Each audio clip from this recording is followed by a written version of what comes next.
সুপ্রিয় দর্শক, আজকে আমাদের মাঝে উপস্থিত রয়েছেন গীতিকবি ও লেখক মোহাম্মদ রাজিবুল হাসান। শুভ সকাল, কেমন আছেন? শুভ সকাল, খুব ভালো। আপনি ভালো আছেন? আমি বেশ ভালো আছি, ধন্যবাদ আপনাকে। আপনি গবেষণা, গল্প, উপন্যাস লেখা এবং গীতিকার হিসেবে অনেক কাজে যুক্ত রয়েছেন।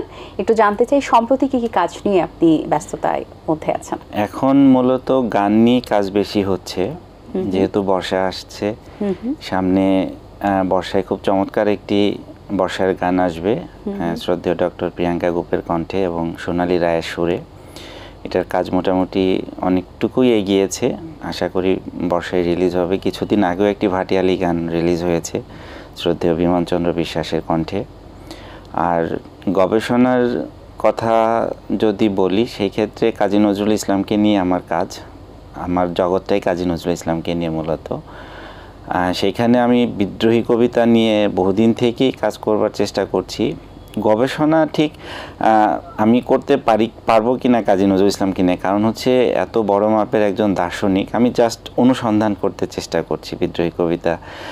এখানে আসলে বিভিন্ন বিষয় রয়েছে, বিভিন্ন মিথোলজির ব্যবহার রয়েছে, মূলত এগুলো নিয়ে এখন কাজ হচ্ছে।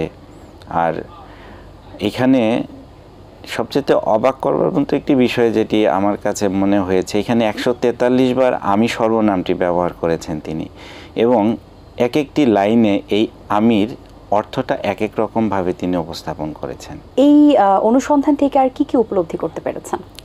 এটা তো আসলে মানে কাজী নজরুল ইসলামের অন্যরকম একটা ধাঁচের কবিতা আমরা বলবো। সে সময় মানে সেই যখন মানে দেশের খারাপ অবস্থা চলছিল, সে সময় মানুষকে মানে উদ্দীপনা জাগানোর জন্য, উজ্জীবিত করার জন্য জাতীয় কবি কাজী নজরুল ইসলামের তো অনেকগুলো বিশেষ দিক রয়েছে, তার মধ্যে উল্লেখযোগ্য একটা আপনি বলছিলেন, আরও তো উল্লেখযোগ্য দিক রয়েছে। সেখান থেকে আপনার গবেষণায় কি?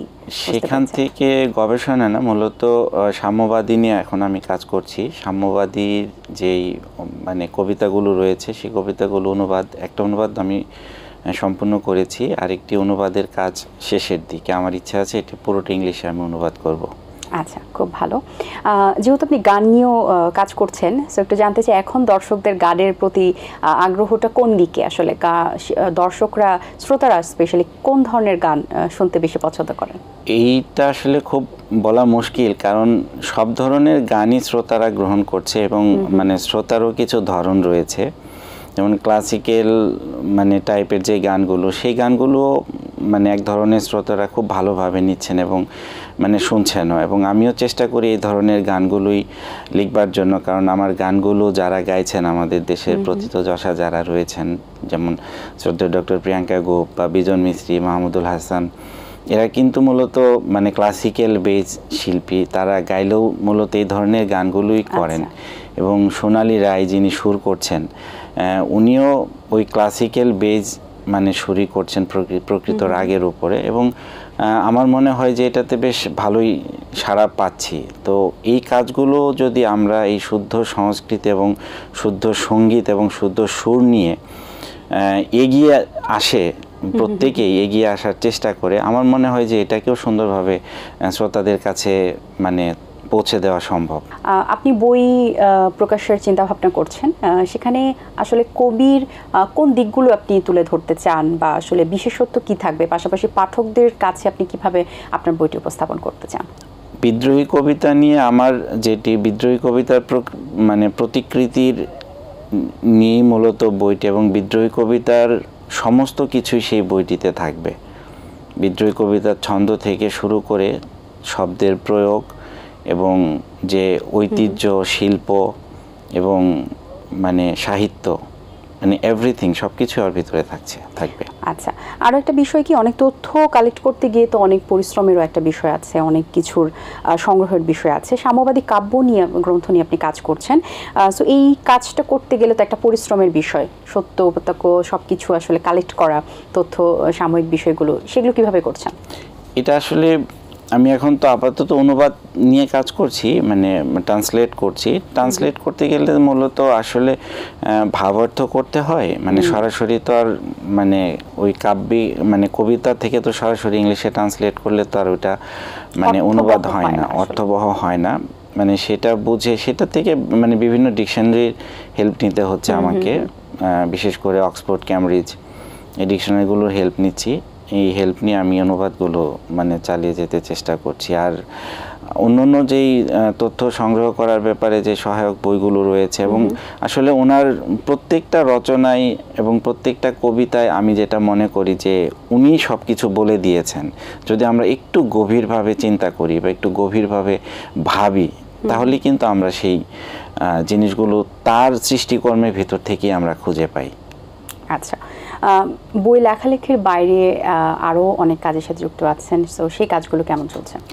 তো সেগুলো চলছে, সেরকমই চলছে, টুকটাক কবিতা টবিতা লেখা, গান লেখা, এরকম মানে। আচ্ছা, এখন পর্যন্ত কতগুলো লেখালেখির কাজ করেছেন? বই কতগুলো প্রকাশিত হয়েছে? আমার এ পর্যন্ত 5টি বই প্রকাশিত হয়েছে। বইগুলো কি কি? এর মধ্যে আমার 2টো মৌলিক বই, কেউ যদি ভালো থাকে, একটি কাব্যগ্রন্থ, একটি বরফ গলা রীতিকথা, একটি গল্পগ্রন্থ, আর 3টি হচ্ছে আমার অনুবাদ গ্রন্থ। এবার যেটি বেরিয়েছে জুল ভার্নের মানে 2টো উপন্যাস নিয়ে একটি মানে বেরিয়েছে, আর দ্য 5 লাভ ল্যাঙ্গুয়েজ গ্যারি চ্যাপম্যানের একটি মানে বিখ্যাত বই, আর আল কোরআন দ্য আলটিমেট মিরাকেল, আহমেদ দিদাদের যেই মিরাকেল মানে কোরআনের যে মিরাকেলগুলো উনি খুব চমৎকারভাবে মানে তুলে ধরেছেন, সেটার একটি অনুবাদ। মানে টোটালি 5টি বই আমার এ পর্যন্ত রিলিজ হয়েছে। আচ্ছা, এছাড়া আর অন্য কোনো পেশার সাথে যুক্ত আছেন? সেটাই কেমন চলছে এবং কোথায় যুক্ত আছেন? এটা আমি অন্য পেশা বলতে আমি একটা গার্মেন্টস ইন্ডাস্ট্রিতে মানে এখন বর্তমানে কাজ করছি। গার্মেন্টস শ্রমিকই বলা চলে আমরা। আমি ফকির অ্যাপারেলসে আছি, নারায়ণগঞ্জ অফিস। এখন গার্মেন্টস সেক্টরের অবস্থা কেমন? একটু আপনাকে যখন পেয়েছি, আপনি যেহেতু এই সেক্টরে আছেন, এই জন্যই জিজ্ঞেস করা। এখন আগের চেয়ে গার্মেন্টস অনেক ভালো আছে এবং আমরা ফিউচারে অনেক ভালো কিছুই দেখছি। বিকজ আমাদের বাংলাদেশ কিন্তু গার্মেন্টস সেক্টরটা অনেক একটা বড় পরিসরে, এবং আমাদের বাংলাদেশে যে ধরনের প্রোডাকশন তৈরি হয় সেটা কিন্তু অনেক দেশেই আমরা দেখি যেতে ইম্পোর্ট করতে, আউটপোর্ট করতে, এবং আমাদের বাংলাদেশের প্রোডাকশনের ক্ষেত্রে কিন্তু অনেক দেশের বাইরে থেকে অনেক ভালো গার্মেন্টস সেক্টর। সো এই বিষয়টা, এই শিল্পটা আসলে যারা আছেন এই সেক্টরে আছেন তাদের জন্য আসলে কতটুকু উপলব্ধি করা যায় এবং কতটুকু আসলে অগ্রসর? আপনি বলছেন ভালো, কিন্তু কতটা ভালো একটু আরেকটু জানতে চাই। এটা তো অবশ্যই ভালো, এটা আমাদের গর্বেরও একটা ব্যাপার, কারণ আমাদের দেশের তৈরি, আমাদের একটা মানে ট্যাগে লেখা থাকছে মেড ইন বাংলাদেশ। সেটা আপনি কানাডায় গিয়েছেন, সেখানেও হয়তো পেয়েছেন, এবং বিভিন্ন বড় বড় শোরুমগুলো বাংলাদেশের কাপড় বিক্রি করছে, এবং এটি সত্যি আমাদের মানে আমাদের এখান থেকে যে এই যে প্রসেসগুলো, এগুলো হয়তো আমরা মানে বাইরে থেকে কেউ দেখি না, কিন্তু মানে এটার পিছনে অনেক শ্রম দিতে হয় প্রত্যেকটা মানুষকে, মানে প্রত্যেকটা সেক্টরেই অনেক মানে পরিশ্রমের মধ্য দিয়ে যখন একটি ফিনিশ প্রোডাক্ট আমরা বাইরে ইম্পোর্ট করতে পারি, সেটার অনুভূতি তো অবশ্যই আমাদের কাছে অন্যরকম। এবং উন্নত দেশগুলোতে যখন যাওয়া হয়, তখন যখন আমরা কোনো মার্কেটে যাই এবং যখন লেখাটা দেখি মেড ইন বাংলাদেশ, এই যে বাংলাদেশকে রিপ্রেজেন্ট করা, মানে একটা ভেতর থেকে ভালো লাগা কাজ করে। একদমই তাই। আচ্ছা, ভাই তো অনেক ব্যস্ত থাকেন, লেখালেখির কাজেও ব্যস্ত, গানও লিখছেন, কিন্তু অবসর সময়েও কি করা হয়? তখনও কি গান লেখা হয়, লেখালেখি করা হয় নাকি অন্য কিছু? আসলে অবসর সময়টা পাওয়াটা খুব কঠিন, সেটা পাওয়া হয় না। হলে সেটা আমি আমার স্ত্রী এবং ছেলেকে নিয়ে থাকার চেষ্টা করি, মানে যতটুকু পাই ততটুকু। আর লেখালেখিটা তো মানে ওই ব্যস্ততার মধ্য দিয়ে চালিয়ে নিতে হচ্ছে। আর গান লেখা মূলত হচ্ছে আমি শখ থেকে করা, আমার মূলত হচ্ছে কাজী নজরুল ইসলামকে নিয়ে মানে অনুসন্ধান করাটাই হচ্ছে আমার মানে মূল লক্ষ্য। নতুন প্রজন্মদের জন্য আপনার কি বলার আছে? মানে আমরা লিখতে চেষ্টা করছি তাদের জন্য অবশ্যই খুব মানে সুখকর একটা খবর এবং খুব ভালো খবর যে এই প্রজন্মের ছেলেরা মেয়েরা বইমেলায় যাচ্ছে, তারা বিভিন্ন স্টল ঘুরে ঘুরে তাদের পছন্দের বই কিনছে। সেগুলো তারা চাইলে অনলাইনেও অনেক বই আছে যেগুলো তারা অনলাইন থেকে পড়তে পারে, কিন্তু সেটা না করে তারা কিন্তু বই কিনছে। তো সেটা অবশ্যই আমাদের মানে পরবর্তী প্রজন্মের জন্য অবশ্যই একটি মানে মানে সুসংবাদ আমি বলবো। জি অবশ্যই, অসংখ্য ধন্যবাদ ভাই আপনাকে। আপনার সাথে কথা বলে অনেক ভালো লাগলো, বরাবরের মতোই অনেক শুভকামনা রইল আপনি যে গানটি লিখেছেন সেটার জন্য। অনেক নতুন প্রত্যাশা, নতুন গান আমরা উপহার পাবো। ভালো থাকবেন সবসময়। অনেক ধন্যবাদ আপনাকে এবং এটিএন বাংলাকে, এবং আপনি তো আছেনই বরাবরের মতোই। আর মুস্তাক ভাইকে অশেষ কৃতজ্ঞতা আজকের এই চমৎকার অনুষ্ঠানে আমাকে আমন্ত্রণ জানাবার জন্য। দর্শক, আশা করছি আজকের আয়োজন আপনাদের ভালো লেগেছে। আজ এই পর্যন্তই। আপনাদের সঙ্গে দেখা হবে আগামী পর্বে নতুন কারোর সঙ্গে। সেই পর্যন্ত ভালো থাকুন, সুস্থ থাকুন এবং এটিএন বাংলার সাথেই থাকুন। আল্লাহ হাফেজ। দিন আসে দিন যায়, সময়টা চলে যায়, তবু আছি এই বেশ ভালো।